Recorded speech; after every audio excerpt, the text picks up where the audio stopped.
ਬਹਾਵਲਪੁਰ ਦਾ ਜੀ, ਬਹਾਵਲਪੁਰ ਦਾ ਪਾਪੜ ਵੇਚਣ ਡਿਆ। ਕਦੀ ਮੈਂ ਵੇਚਿਆ ਨਹੀਂ, ਮਜਬੂਰੀ ਨੂੰ ਵੇਚਣ ਡਿਆ। ਤੇ ਜਨਾਬ ਮੈਂ ਦਾਦਾ ਸਾਹਿਬ ਆਇਆ ਸੀ ਸਲਾਮ ਕਰਨ, ਇਸ ਵਾਸਤੇ ਪਾਪੜ ਮਜਬੂਰੀ ਦੁੱਖੋਂ ਵੇਚਣ ਡਿਆ। ਵੇਚ ਕੇ ਕਿਰਾਇਆ ਬਣਾ ਕੇ ਵੀ ਚਲਾ ਜਾਵਾਂ। ਮੇਰੀ ਵਾਲਦਾ ਦੀ ਲੱਤ ਟੁੱਟ ਗਈ ਸੀ, ਇਸ ਵਾਸਤੇ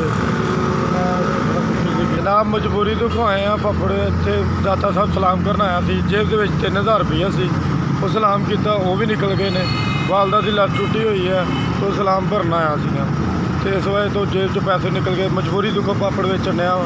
500 ਮੇਰੀ ਦੂਸਰੀ ਜੇਬ 'ਚ ਹੈਗਾ ਸੀਗਾ, ਉਹਦੇ ਮੈਂ ਪਾਪੜ ਲੈ ਲਏ ਵੇਚ ਕੇ। ਮੈਂ ਚਲੋ ਕਿਰਾਇਆ ਬਣਾ ਕੇ ਚਲਾ ਜਾਵਾਂਗਾ।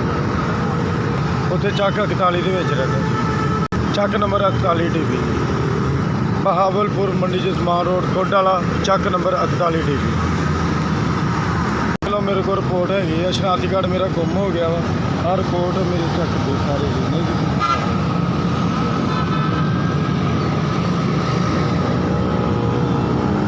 ਬੰਦਾ ਸਰ ਜੀ। ਮੈਂ ਕਹਿੰਦਾ ਚਲੋ ਮੇਰਾ ਕਿਰਾਇਆ ਬਣ ਜਾਵੇ ਅਤੇ ਮੈਂ ਵਾਪਸ ਚਲਾ ਜਾਵਾਂ ਆਪਣੀ ਮਾਂ ਪਿਓ ਦੇ ਕੋਲ।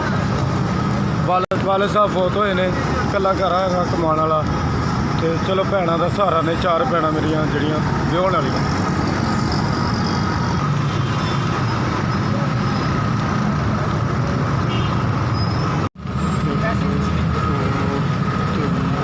ਚਾਰ 4000 ਜੀ। ਜਿੰਨੇ ਵੀ ਮੈਨੂੰ ਮੇਰੀ ਇਹ ਮਦਦ ਕੀਤੀ 4000 ਰੁਪਏ ਦੀ, ਅੱਲਾਹ ਤਾਲਾ ਉਹਨੂੰ ਤੰਦਰੁਸਤੀ ਦੇਵੇ, ਅੱਲਾਹ ਤਾਲਾ ਉਹਦੇ ਬੱਚਿਆਂ ਨੂੰ ਤੰਦਰੁਸਤੀ ਦੇਵੇ, ਅੱਲਾਹ ਤਾਲਾ ਸਾਡੀ ਦੁਆ ਲੱਗੇ, ਅੱਲਾਹ ਤਾਲਾ ਉਹਨੂੰ ਉਮਰਾ ਕਰਾਵੇ, ਅੱਲਾਹ ਤਾਲਾ ਉਹਦੇ ਘਰ ਦੇ ਵਿੱਚ ਕਿਸੇ ਕਿਸਮ ਦੀ ਥੋੜ ਨਾ ਹੋਣ ਦੇਵੇ।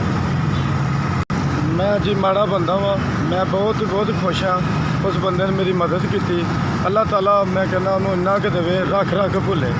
ਸਰ ਜੀ ਮੇਰਾ ਕਿਰਾਇਆ ਬਣ ਗਿਆ, ਮੈਂ ਬਹੁਤ ਖੁਸ਼ ਹਾਂ। ਬਹੁਤ ਮਿਹਰਬਾਨੀ। SVS ਤੁਹਾਡੀ ਬਹੁਤ ਮਿਹਰਬਾਨੀ।